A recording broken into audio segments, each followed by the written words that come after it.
Okay, so next topic is mole concept.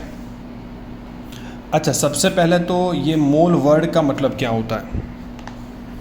सो आपने सुना होगा ये लोअर स्टैंडर्ड में कि मोल जो होता है ये एक्चुअली एक यूनिट है अमाउंट ऑफ सब्सटेंस का। लिखा है unit of amount of substance.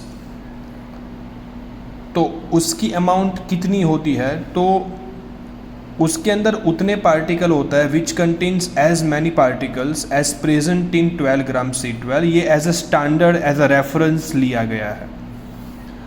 12 gram C12 में जितने पार्टिकल्स होते हैं, 12 ग्राम C12 में इतने पार्टिकल्स होते हैं। 12 ग्राम C12 में जितने पार्टिकल्स होते हैं उतने पार्टिकल्स किसी और एलिमेंट या मॉलिक्यूल की जितनी अमाउंट के अंदर होता है वो अमाउंट को उसका 1 मोल कहा जाता है। 12 ग्राम कार्बन भी आ गया उसके अंदर, राइट। मैं रिपीट करता हूँ, 12 ग्राम C12 के अंदर उसके जितने एटम्स मतलब पार्टिकल्स होते हैं उतने पार्टिकल्स, पार्टिकल का मतलब एटम भी हो सकता है, पार्टिकल्स का मतलब मॉलिक्यूल्स भी हो सकता है, या फिर वो आयन या कुछ भी हो सकता है। ये एटम लिया है तो इसके पीछे एटम लगा देना है, ये मॉलिक्यूल लिया है तो इसके पीछे मॉलिक्यूल लगा देना है। 2 ग्राम हाइड्रोजन के अंदर इतने मॉलिक्यूल्स होते हैं, 1 ग्राम हाइड्रोजन एटम के अंदर इतने एटम्स होते हैं, ठीक है। सो 12 ग्राम C12 के अंदर जितने पार्टिकल्स होते हैं उतने पार्टिकल्स किसी और एलिमेंट या मॉलिक्यूल की जितनी अमाउंट के अंदर होता है वो अमाउंट को मोल कहा जाता है, 1 मोल।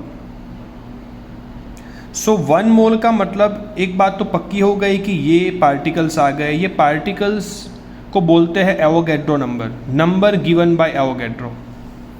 सो ये पूरा आपको अगर नहीं बोलना है 6.022 या 6.023 इंटू 10 टू पावर 23 ये अमाउंट एवोगैड्रो नंबर कहलाती है।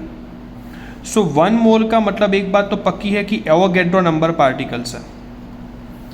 और दूसरी बात 1 मोल के अंदर अगर आप ध्यान से देखोगे तो एटम का एटॉमिक वेट है और मॉलिक्यूल का मॉलिक्यूलर वेट है। देखो आप, एटम है तो एटॉमिक वेट, मॉलिक्यूल है तो molecular weight, atomic weight, molecular weight, molecule है तो molecular weight, molecular weight, molecular weight. So 1 mole का मतलब या तो एटॉमिक मास या तो मॉलिक्यूलर मास, ठीक है। सो 1 मोल मतलब ग्राम एटॉमिक मास या ग्राम मॉलिक्यूलर मास, उसके अंदर एवोगैड्रो नंबर ऑफ पार्टिकल्स होता है। और ये गैस के लिए एप्लीकेबल है कि 1 mole of any gas occupy करेगा 22.4 litre of volume at STP। ये वॉल्यूम है 22.4 लीटर मतलब 22,400 ml। इतना वॉल्यूम ऑक्यूपाई करेगा STP पे। STP का मतलब होता है standard temperature and pressure. Standard temperature होता है 0 degree Celsius and standard pressure होता है 1 एटमॉस्फेयर। क्योंकि गैस कितना वॉल्यूम ऑक्यूपाई करेगा वो सीधा डिपेंड करेगा टेम्परेचर और प्रेशर के ऊपर, ठीक है। चलिए, ये पूरा मोल कंसेप्ट इसी के ऊपर बना है। सो ये चीज़ दिमाग में रखनी है। उसके बाद यूनिटरी मेथड सीधी अप्लाई करनी है। हाफ मोल है तो यहाँ पर भी हाफ हो जाएगा, ये भी हाफ, ये भी हाफ। इसको हाफ करता हूँ तो ऑटोमेटिकली मोल हाफ हो जाएंगे। पावर 23 की जगह पे 22 करता हूँ तो 0.1 मोल हो जाएगा। अकॉर्डिंगली चेंजेस करना है। मैंने कुछ एग्जाम्पल लिए हैं, देखते हैं। जैसे कि अगर हमारे पास 32 ग्राम ऑक्सीजन है, ऑक्सीजन मॉलिक्यूल है, तो 32 ग्राम मतलब 1 मोल कहलाएगा। कितने पार्टिकल्स आएंगे तो Na। पार्टिकल्स क्या है तो ये मॉलिक्यूल है, मतलब मैंने पीछे लिख दिया है मॉलिक्यूल्स, करेक्ट। अब अगर आपको दिया है मॉलिक्यूल और पूछा है कितने एटम्स होते हैं, तो एक ऑक्सीजन मॉलिक्यूल के अंदर 2 ऑक्सीजन एटम होते हैं।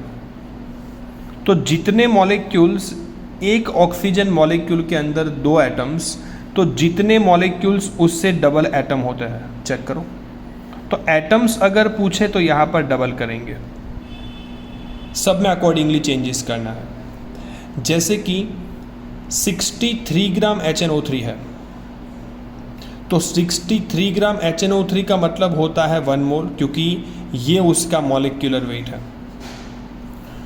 सो मॉलिक्यूल है तो मैंने लिख दिया है कि इसके अंदर Na मॉलिक्यूल्स ऑफ HNO3 होते हैं। अगर आपको एटम पूछे तो एक मॉलिक्यूल जब HNO3 का होता है तो हाइड्रोजन का एक ही एटम होता है, तो जितने मॉलिक्यूल उतने हाइड्रोजन के एटम। देख लो आप, Na एटम्स ऑफ H, उतने ही नाइट्रोजन के एटम्स। देख लो, Na एटम्स ऑफ N, और 3 गुना 3 टाइम्स ऑक्सीजन के एटम्स। देखो, तो जितने मॉलिक्यूल्स उससे 3 गुना ऑक्सीजन के एटम्स HNO3 के अंदर होते हैं। ये 63 ग्राम है। अगर मैं मॉलिक्यूलर वेट नहीं लेता, मैं 6.3 लेता हूँ, तो मॉलिक्यूलर वेट को मैंने डिवाइड बाई 10 करके वेट लिया, तो मोल भी कितना हो जाएगा, 0.1 मोल। तो मॉलिक्यूल कितने हो जाएंगे, 0.1 Na। हाइड्रोजन के एटम्स 0.1 Na, नाइट्रोजन के एटम्स 0.1 Na, ऑक्सीजन के atoms 0.3 Na। Clear? So on this basis हम ऐसा बोल सकते हैं कि जो मोल का फॉर्मूला बनेगा, वो मोल का फॉर्मूला क्या बनेगा, गिवन मास अपॉन मॉलिक्यूलर मास। देखो, अगर वेट मॉलिक्यूलर वेट जितना है तो 1 मोल, अगर वेट मॉलिक्यूलर वेट से आधा है तो आधा मोल। ठीक है, तो mole is equals to given mass upon molecular mass. Sulphuric acid का molecular weight 98 gram per mole है। ठीक है, अगर मैं 49 ग्राम लेता हूं तो कितना मोल हो जाएगा, आधा मोल हो जाएगा। अगर मैं 9.8 ग्राम लेता हूं तो कितना मोल हो जाएगा, 0.1 मोल हो जाएगा। अगर मैं 196 ग्राम लेता हूं तो कितने मोल हो जाएगा, ये कहलाएगा 2 मोल। ठीक है, यहाँ पर भी आप वैल्यूज पुट करके ये देख सकते हो। गिवन मास 49, मॉलिक्यूलर मास 98, 49/98 आ जाएगा आधा। अकॉर्डिंगली आप सब कर सकते हो। ठीक है।